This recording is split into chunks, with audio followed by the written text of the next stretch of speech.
Good evening, everyone. This is Tim with T-Rob here with the Biz Pulse. It kind of threw me off because everything kind of hesitated. So I'm having a little bit of technical difficulties tonight. My internet's a little spotty for some reason, so hopefully we'll be okay. But we're talking to John Papaloni about real estate and, about all things real estate, investments, etc. So make sure you stay tuned and I'll have him back on here when we come back around.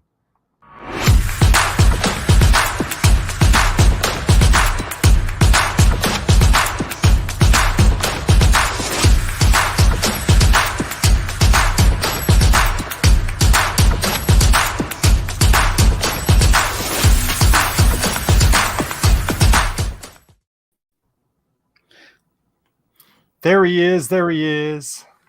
Hey, what's going on? Welcome, John. Appreciate you coming on with me. So tell us about you, man. I mean, you obviously wear a lot of different hats. We were talking about that before I came on, but I'd love to just hear your story and what you do and go from there. Absolutely. I'm a serial entrepreneur. I've been in business basically for most of my life. I've had jobs, but it's not something I've had for a very long time. I mean, I usually go through contracts here and there. I had an 8-figure business in marketing, and I sold the business. Then, I took some time off from my when my parents got sick. Then I had to choose something. So when I chose something, I decided to get into real estate, and I got my real estate license. One of the reasons was my parents were landlords, and I kind of been subjected to that environment. So I thought to myself, since I don't really know what I want to do, and I'm going to open houses, maybe I should make some money by doing open houses versus just going to see them when I'm not really going to buy. Right. So Yeah, I got my realtor's license that way. And that's how everything started up till now. And like you said, I wear many hats. I mean, I'm very adventurous. I always look for opportunities. So I spiraled out from there. I have a media business, which stemmed from real estate again, because I have my own podcast.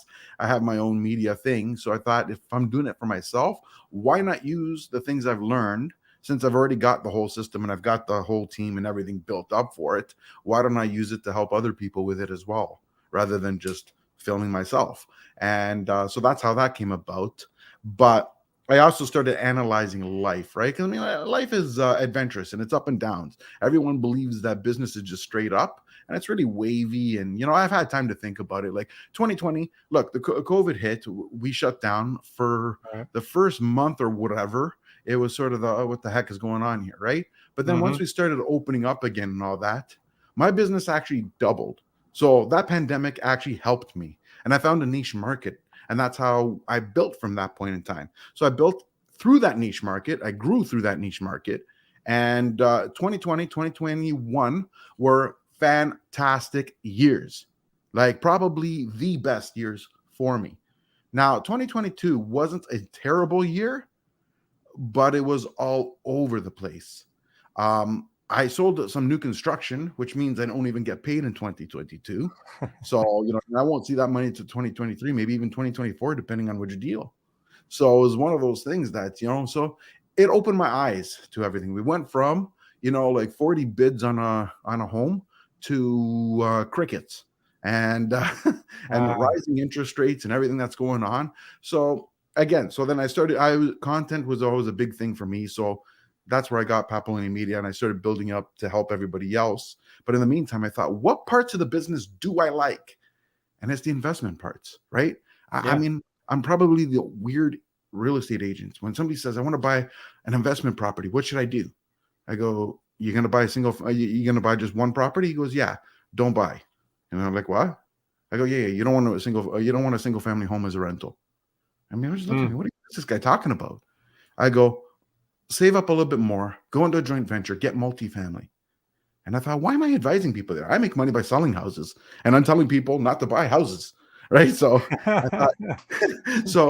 thought, what parts interest me? I mean, like who influences me? Like everybody has, key people that excite them, that they follow online. And you know what I realized? It's the investment portion that I like. And I'm advising people to do joint ventures. So that's how I created Papaloni Capital. And that's where the idea stemmed from. It's my idea. of me finding the deals and getting people to invest with me. Mm-hmm. So it's an opportunity for someone who just doesn't have enough of a down payment to be able to pull it off on their own, has too much of a down payment to just leave it in the bank. So they want to do something with it. They're interested in real estate because real estate is one of the more secured forms of investing. Everything has a risk, but I believe real estate has the smallest risk. And my reasoning for that is the fact that even if everything goes to zero, like a stock goes to zero, your money is gone. Real estate is gone to zero. You still have the property. You may not be able to sell it, but there's always someone looking to rent. And when things come back, the property still exists. The stock won't come back after zero. Yeah. You know what I mean? So that's why it says minimal risk. It's only a risk if you have to sell it. So some people are interested in that and think, I've got a long term to go. I can hold off for 10 years, see what happens to the market. I can wait around. So, hey, let's partner up. Let's get something going. There Very we go. cool. Very Yeah. cool. So So that's how I got to where I am. what part of the country are you in? I'm in Toronto, Ontario, Canada. Oh, wow. Okay. Yeah. Okay. Very cool. Very cool. So the real estate market in that area, you talked about a little bit, but how is it? To be honest, it's pretty much from my own, what's the best way of saying it? It's kind of crap, Mm, which also means there's a lot of opportunity. Like it's like everywhere else. I found from my own experience, from my own, you know, big observation, because I'm always looking for investment property, and the States is not much different. I okay. think the only exception is Florida, because Florida seems to still be going all right, but everybody seems to want to go to Florida. Florida's like a destination. Yeah. So with the exception of that, I've noticed everyone's feeling the same thing. I mean, and I think they're, interest rates are going up everywhere, and that's affecting affordability. Now, if you want to Mhm. get into this, I'll tell you where I think the real cause is. Okay. Yeah. I think I think what's happening here is that they're like, look, prime example. It's like I go to my mechanic and say I need 4 tires, and he hands me a steering wheel, and he says, "There we go, fixed." I go, "No. I said I needed 4 tires." "Oh, right. 4. Here's 4 steering wheels." And I'm like, no, 4 tires, right? And then I think that's what's going on with the interest rates. Inflation is out of control. Affordability is out of control. Government does not know how to solve the issue, and they're trying to figure out what tools they can use. Now, they picked interest rates, which is the steering wheel, where the problem is the shelves are empty. The shelves are empty. The supply chain has been disrupted. People can't get product fast enough. There's a shortage in every product. Therefore, the demand is higher than the supply. And as a result, when the demand is higher, costs go up with it. Mm-hmm. Right. So, and that's where inflation is stemming from. It's not the only thing, but it's the major factor. And what ends up happening is they don't know how to increase supply. So they just make it unaffordable. So less people will want it. And I Yeah. think that's what's going on. Yeah. Yeah. I mean, I won't get into the government side of things, but No. but it's one of those flip the switch things. I mean, anyway, let's not go all in that rabbit hole. So from you talked about it earlier about real estate and you do investments with other people. How does that look? I mean, do you do that with anybody, or is it more of you have to really find out more about people, or is there some kind of bidding thing that goes? I mean, how does it work? Well, here's what it comes down to, right? Like it's you got to be able to invest for a long period of time. Like Hmm. the era of buying something and flipping it within 12 months, though that's gone. That's gone. That's gone at least until the next boom. That's impossible. And even now, you got to know your math. You got to know your numbers, right? Because the numbers have to make sense. Otherwise, you're just going to dig yourself into a deep hole. So Yeah. the way it works is like for me, example, somebody wants to invest with me. I'm looking at somebody that has a minimum of $50,000, if not more, to invest with me, and it's going to be at least a 10-year turnaround. It if there's the right opportunity in 7 years, I'll cash out, and in 7, but don't expect it. The contract's for 10 years. The way it works, but it won't be less than 7 years. And it's just you got to have that as dispensable money that you're not going to need it. If this Yeah. is your if it's one of those things that well, I have 70,000 in the bank and I should be okay with 20,000, but worst case, no, there's no worst case scenario. Once the money's in, it's in. Yeah. The legal papers are drawn up with the lawyers. We have a contract between ourselves. There's a joint venture done. Then I would find an investment property or some form of an investment within the real estate community, and you'd be a partnership in it with me. And that's pretty much the sum of it. I've knocked a lot of single family homes, and it's not necessarily that it's a terrible investment. Mm-hmm. It's just a risky investment. And right now, when I believe we are in turbulent times economically and financially out there, I think right now you want to mitigate all your risks. And here's what I mean. If you have a single family home, you have a single family. One person loses their job, you lost all your income. Yeah. That doesn't mean you don't pay the mortgage. That means you have to pay it personally. And if you don't have it, that's too bad for you. And sometimes it could be a mission to get the tenants to leave. So with that being said, you can go up to 6-7 months of where you have to pay the mortgage. Now you get a multiplex where you get, we even say as low as 6 units, because that would be considered commercial. Now the credit is like the loan is based on the performance of the property, not based on your income. Right. Your credit still has to be good, but your income is probably the least important factor out of this. It's the performance of the building. Now, say with 6 tenants, technically, like say 5 of them cover the costs, 1 of them is the profit or cash flow. Mm-hmm. If one person stops paying, you're a break even. If 2 people stop paying, you're losing a little money, not something that's gonna, basically devastate you. Right. And Right. if you're losing 3 people, the problem is you. Then you better figure out what you're doing wrong and stop it before the rest of them leave. Yeah, for Right? sure. For sure. So where did you come up with that 10-year number? Is that a Um, study of yours or what? no, real estate data show that real estate, as a general rule, doubles every 10 years on average. Okay. Um, what we've seen in the last couple of years is abnormal. Housing going up 26.5% in 1 year, and then 15% in the next year. That's insane. It's one Yeah. of the reasons we're going through this correction, because that's not viable in any stretch. Average 40 years of history will show real estate goes up between 6 to 7% on average per year. And again, it fluctuates. 1 year it goes up 9%, another year goes up 3%, 1 year it goes down 2%, then it comes up to 7%. So you just take the average, it's between 6 to 7%. Mm-hmm. So that is healthy, that is normal. So when you look at that, do the math on that at the 6.8% or 7%, we'll say. Yeah, we'll say 6%. At 6%, every 10 years it's doubled. 7%, it's every 8.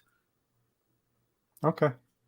Okay. I was just curious on that. I didn't know where you come up with that. So now that makes sense. Yeah, well, it gives you a leeway, because who's to say that you buy a house today on December 28th, 2022, and who's to say that at 2032 that it's doubled on the dot? Because like I said, it fluctuates.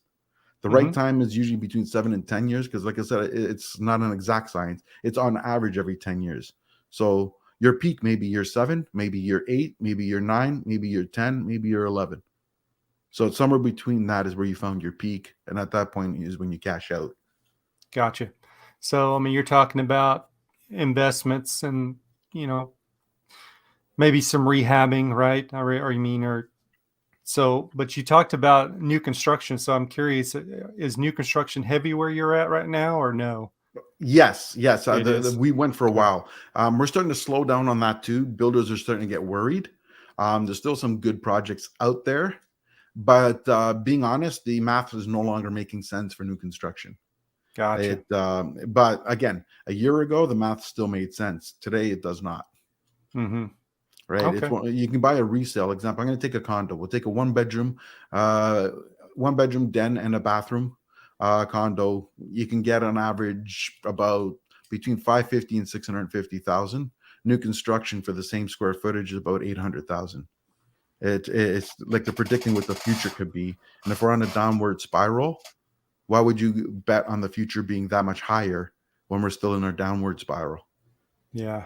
Yeah. Makes sense for sure. So, Getting off on some other stuff that you do. I know you do some coaching as well. Is that right, John? Like, Yeah, it's part of the media business, right? It's some media like I help other people basically build their brand and promote themselves using content creation by creating podcasts and then taking a segment of the podcast and splicing them into 1 to 2 minute clips that you can use on Instagram, Facebook, as well as like the whole general premise is you put your long form on YouTube, and mm-hmm. then you take your little splits and your little clips and you post them throughout the other platforms, so you can direct the traffic to YouTube, or you can just build your brand name right from there and people reach out from you by having consistent content each time that may be relevant to your market.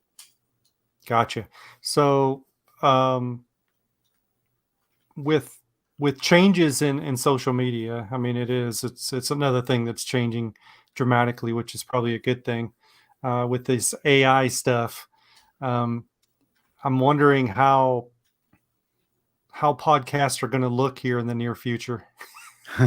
Well, look, believe it or not, it's I like it. I think it is a good thing for the most part. I Yeah. mean, not everything's perfect. Look, I use Chat Yep. GPT, and I use that to help me create my titles now. Oh, And wow. yeah, it Cool. is so much better. I use the title; it creates the catchy phrases, whatever. I put it in there. My viewership went up, a good 15% since I started doing that, and I've only started that 2.5 weeks ago. Oh, wow. Yeah, so I mean, it could be a tool. Look, like anything new, it could hinder your performance or it can help your performance depending. If you learn how Hmm. to use it and utilize it, it will help you. If you want to stick your head in the sand, well, eventually the sand is where you find yourself. Yeah. Yeah. You better get on the bus or you're going to be left behind. That's for sure. So in the real estate world, what technology are you seeing? Are you seeing a lot of new technology coming into real estate? Because I mean, I've been a real estate investor for quite some time, and I was in the mortgage business before. So it always seemed like a dinosaur. They never brought anything new to it. Is it finally? Are you seeing any new technology now? Yeah, well, it's still archaic, but not as bad as before. Okay. It's one of those things that, prime example, one of the changes is now we used to go in front of people and get them to sign the documents. Now we're using DocuSign. Yeah. Like before COVID, that wasn't even allowed, right? So it was like that's Oh just one no. thing. Now we have a software called SkySlope. So now all your transactions are in SkySlope and it's tied into your brokerage. So now you can see what the brokerage has and what they don't have, and you don't have to sit there and hope that you don't get that detrimental email that's saying you're missing something on the day before closing. So they're a little bit more proactive in digital that way. So you can even Hmm. track where your commissions are, when you can expect them to be deposited. So on the agent side, that's a pro. Um, Now, look, we're in video, right? Like Zoom, StreamYard, whatever. Yeah. We have a way to connect with people even when we're not there. So, look, I want to invest in Miami. Before, I would have to board a flight and talk to find a realtor locally. Now, with Zoom and all that, I can find somebody out there. They can show me a few properties. I get down to the nitty gritty, down to my top two, and then I can board a flight and come and check it out.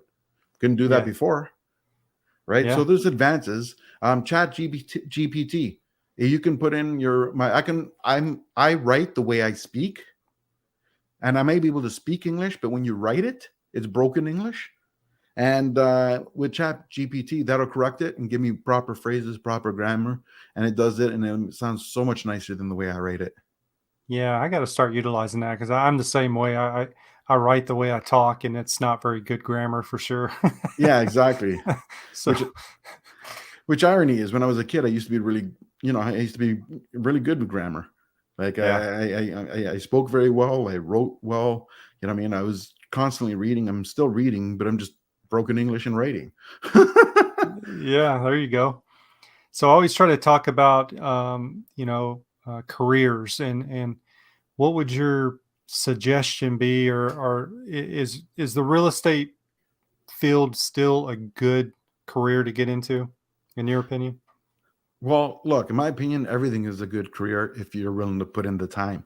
Like every career has the dues. Unfortunately, we went through such a boom where a lot of people thought that every realtor just got their license and then had a BMW because they were making so much money. Well, the reality of it is 80% of the agents do 0 to 1 Right. transaction. And just to let people know how expensive it is to be in real estate, your first transaction, depending on the brokerage you're with, you can actually still be in negatives and lose money if you only do 1 transaction. Look, average commission where I am at least is $9,000, and our fees are roughly around the $8,000 a year. Your Wow. first year it's going to be over 10 with the school, right? So the first year, if you only do 1 transaction, you actually lost money. Mm-hmm. So, and look what I said, 80% do 0 to 1 transaction. So 15% make a living. And to me, a living is 50,000 to, we'll say, 200,000, right? I know it's a big Yeah. spread, but, Yeah.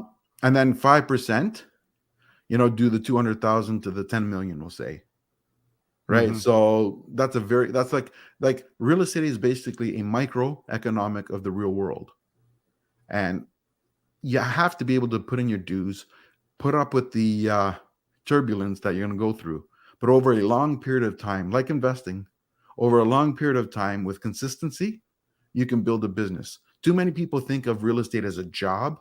Real estate is not a job. It is a business. Mm-hmm. You know what I mean? Like, you're not an employee of the brokerage. You're a subcontractor, Right. right? So it is your business. And as long as you treat it as your business and you work like it's your business and you put in the effort and you realize it's that consistency, then you have an opportunity. If you're looking for a quick payday, just go get a job somewhere else. Don't worry about it. Yeah. Yeah. No, I like that you said that because, these TV shows that are on that show these people that are driving all the fancy cars and everything and selling these $20 million homes is just not the real world. I learned that when early years in the mortgage business, I was chasing real estate agents. And after a while, I'm like, these people weren't doing anything. And then Yeah. I finally figured out it was only like 1% that was actually doing anything. So yeah, definitely. Yeah.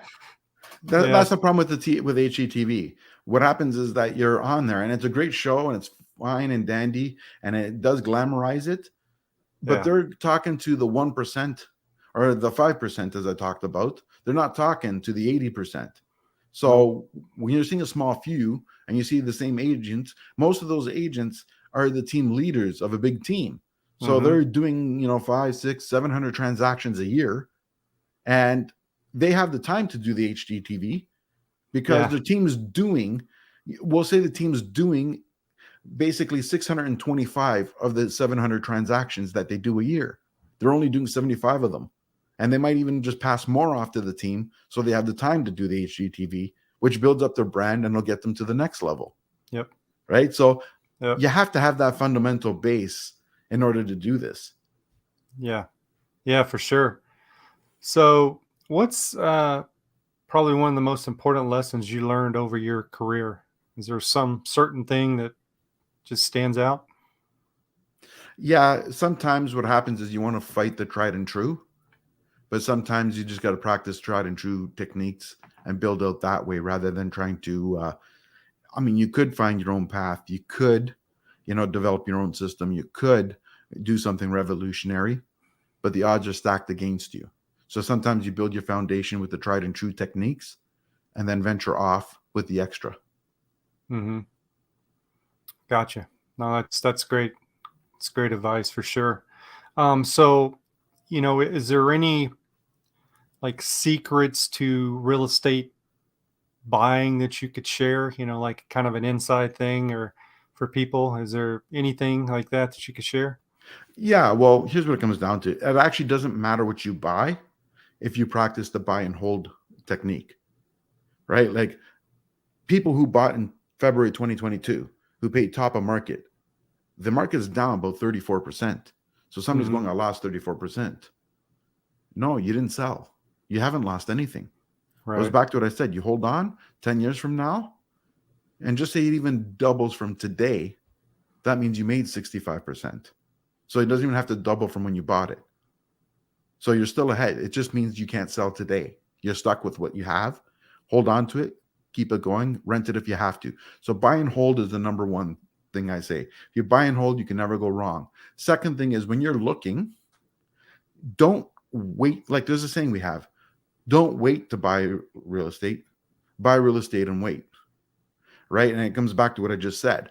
Now, it's the thing everybody wants to find that deal, but how many times have people, look, somebody looks around and says, hey, I knew the market was coming down. You sure did. You were absolutely right. But if you told me 5 years ago that you were waiting for the market to crash, well, I'll give you an example. 5 years, the average would have been 700,000, 750. Market went up to 1.6 million, and now it's down to 900,000. You're still paying $120,000 more than when you were waiting for the crash. So you would have still been better off if you had bought 5 years ago. So another way to look for, so don't try to time the market. You're not going to time it. You're going to get it wrong every single time. Look at it as a business as well. You're investing. Investing is a business. It's a long-term solution. You don't expect to cash out your RSPs or 401 if you're in the States within 6 months of buying them. So why do you expect to cash out your real estate investment within 6 months? Yeah, I mean, again, I think it goes back to everyone's seeing all these flip and flop things where it's quick money, and a lot of people don't have patience. I mean, because it's the world we live in, right? Everything's so fast and instant. It's so hard because like a lot of people can't get into real estate because they just do not have the patience to do it. Absolutely. See, I got another tip on this, right? Yeah. Like, look, we're going to go through some crisis now. Some people are going to be in trouble. So there's going to be a lot of divorces going on through everything that's happened. And those are going to be opportunities. I mean, unfortunately, it's sadness for others, but there's opportunities for a buyer or an investor. Now, if you look at someone who's you look for distressed properties, and distressed properties doesn't necessarily mean the property's in bad condition. It could be that the owners are distressed and they need to get rid of it. When market is down by 35% and people are selling it, they're going to do one of two things. They're either they don't want to be a landlord and they want out, and those are the properties that are going to just sit there because the landlord's not going to drop prices. When you see a house that's been on the market, and it's been on the market between, we'll say, 8 to 14 days, and they do a price drop, they need to sell. Those will be the ones that you follow. Wait till they get to about day 28th. Then you can go in there, and then you can offer them a lower deal and try to get a deal out of it, because those are the ones that want to sell. The ones that are holding, still have had the property on for 35 days and it's been the same price from day one till now. They don't need to sell. They're trying their luck. So, John, do you spend a lot of time prospecting? Because I've been around people that'll actually go door to door, in the real estate world. I would never do it, but it's just not my nature. But is that something you do? No, I used to in the beginning, right? First, I tried to be the almighty super one, like I was telling you, right? Where I was going to revolutionize everything. Yeah. Then when I got back to earth and realized it was not the way to do it, then I tried the old door knocking, right? Because they always say door knocking, cold call, and I'm not cold calling, so door knocking it is. And it is long, it's tedious, and there's better ways to do things.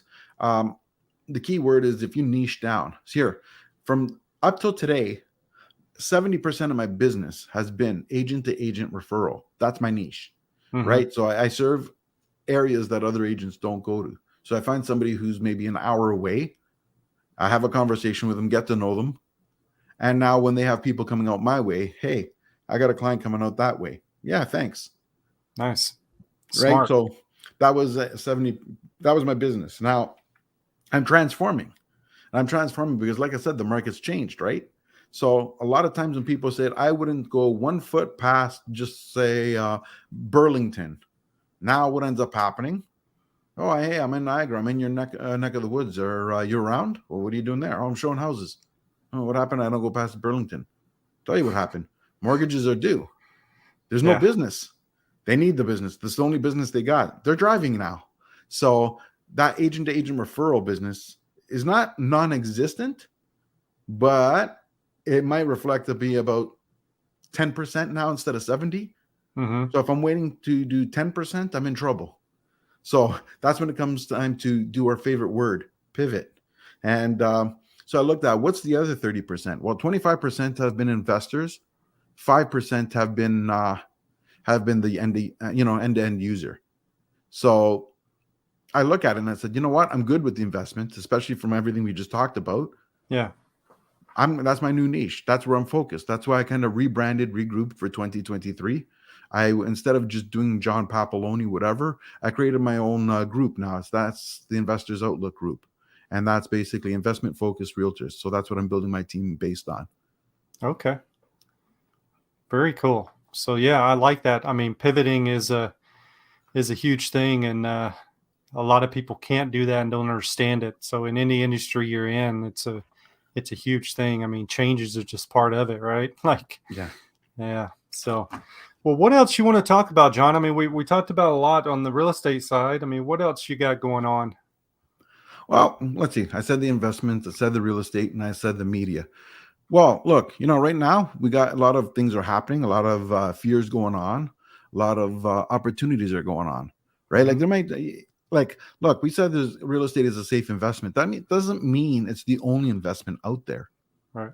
right? There's opportunities out there if you're looking for it, right? Like there's some businesses that have so much potential that they just might need the right partner.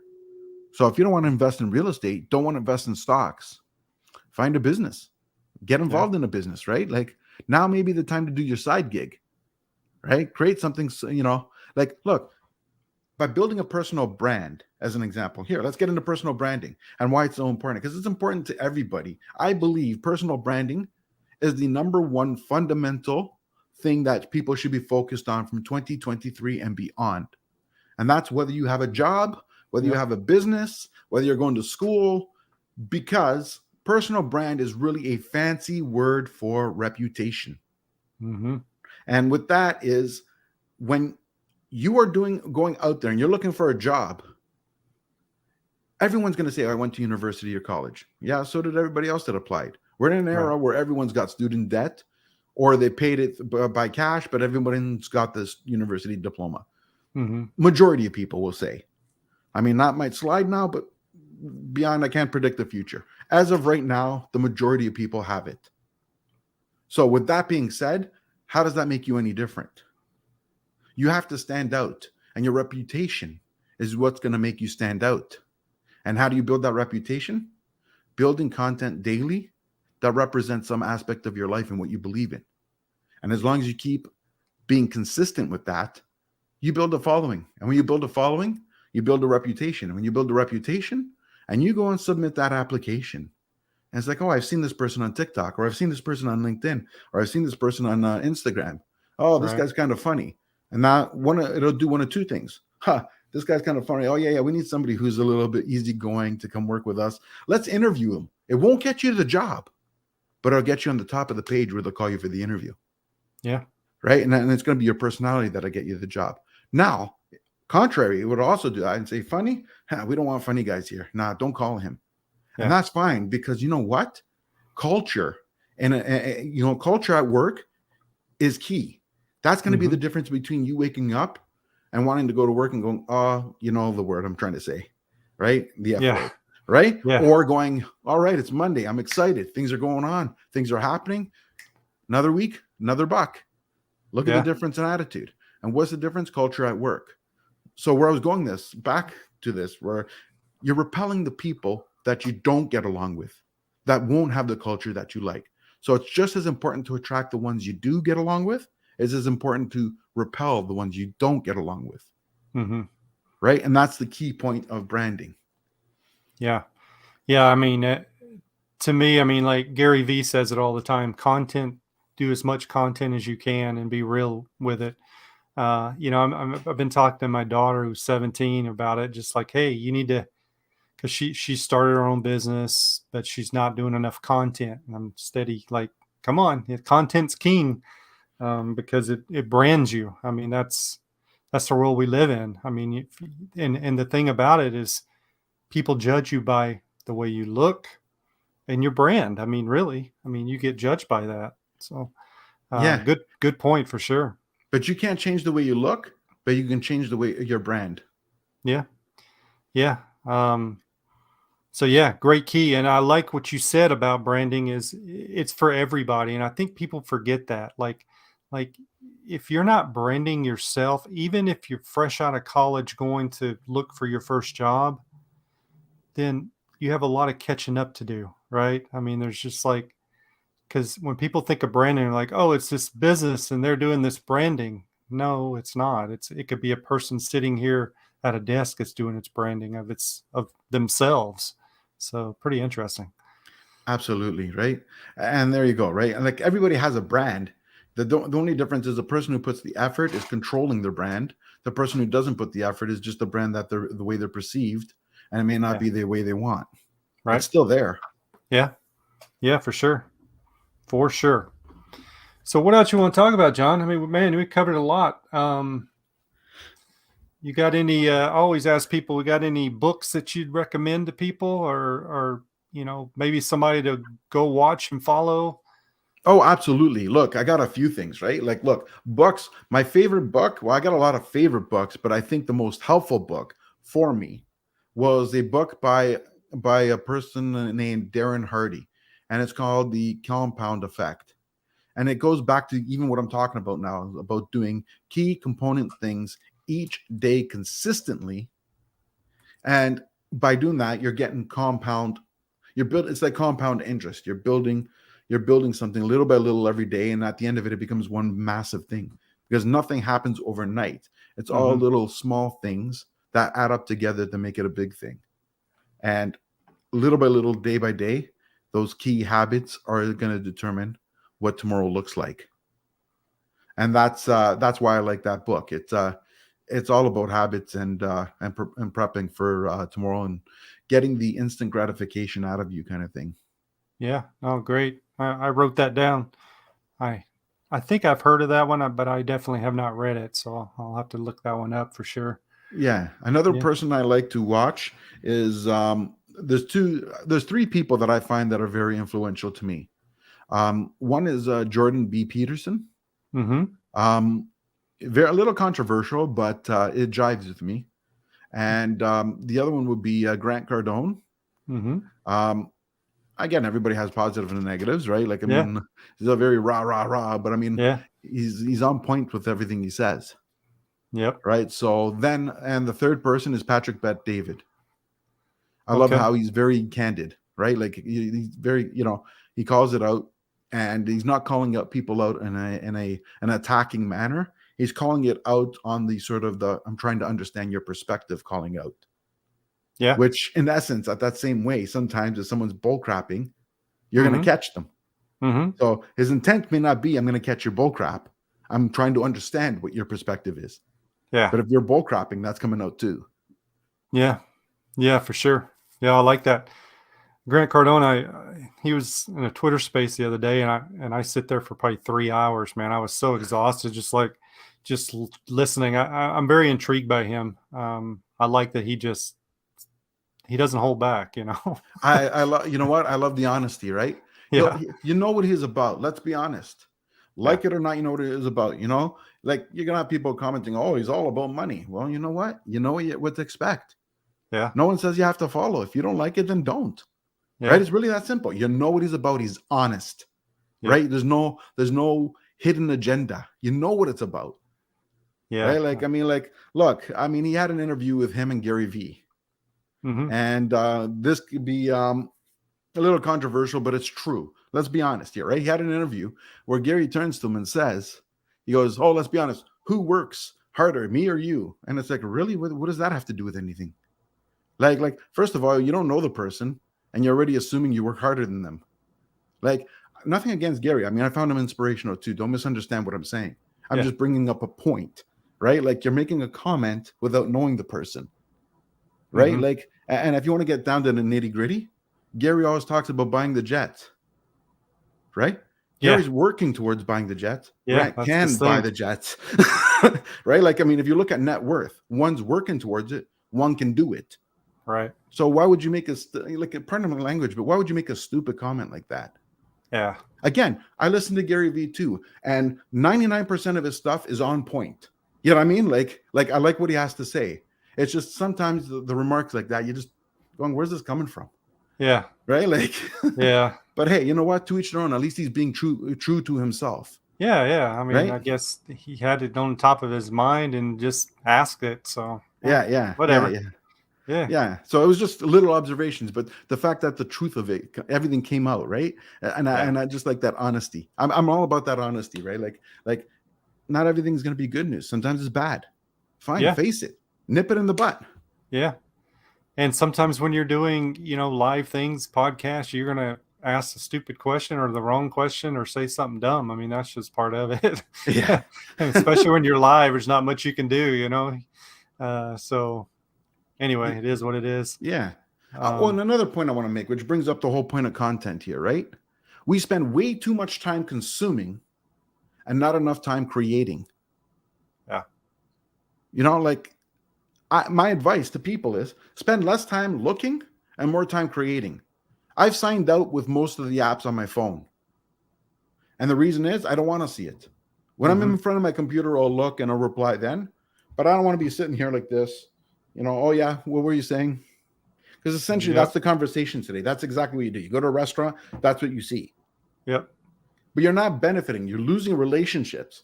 Life is based on relationships. Growth is based on relationships. And you get those relationships through brand and you build them through working together, paying attention to each other, being present with each other. Those are how you build it. The brand will get you to the relationship, but you have to build the relationship to get to the next level. And that only happens if you're focused in on that relationship and you're paying attention to it, not to your phone. If you're too busy consuming, you're distracted, and you're telling that other person that they're not as important. Yeah. I mean, that's great advice. Like there's still no better way than going out and shaking hands with people, skin to skin, face to face, talking. We get all caught up behind these computers and we forget that there's a real world out there. And that's a lot of times in business, people forget that and they struggle. Yeah, that is absolutely true. Because they don't build any relationships. They don't have the referral systems like you have because they haven't built it. They don't know how. They just like, well, I can do this. I can build this program, but I don't know what to do now. Like so true. Yeah. But anyway, John, thank you so much, man. I want to leave it there because I think your last statement was just great advice of like build, be creative, get off of the phones and all the other stuff and start creating content in general, really. Start branding yourself because I think it'll help anyone that's doing anything, honestly, to learn how to, number one, it'll help people learn how to communicate, which is people have lost that as well. Yeah, so true. Yeah. But I just wanted to say thank you again. Well, thank you, actually. Yeah. And love to have you on anytime. If you got any new stuff coming up, let me know how I can help you. And good luck in that real estate game. Absolute pleasure. Thanks. And yeah, we'll definitely keep in touch. Yeah. Thank you. Have a good evening. You too. All right. That was John Papaloni. So make sure you go to papalonimedia.com to check out what he does. Really good guy, real estate background, coaching, financial, all kinds of different stuff. Very intelligent guy, and enjoyed his time with him. So guys, that's it for me tonight here on the Biz Pulse. Remember, every Tuesday and Thursday, 6 p.m. Central Standard Time, we are booked out to, I think, through February now. So it's been fun. It's going great. We're going to add some new twists to it. And it'll be a fun time. So thanks for tuning in. I'll catch you next time on the Biz Pulse. Have a good evening, everyone.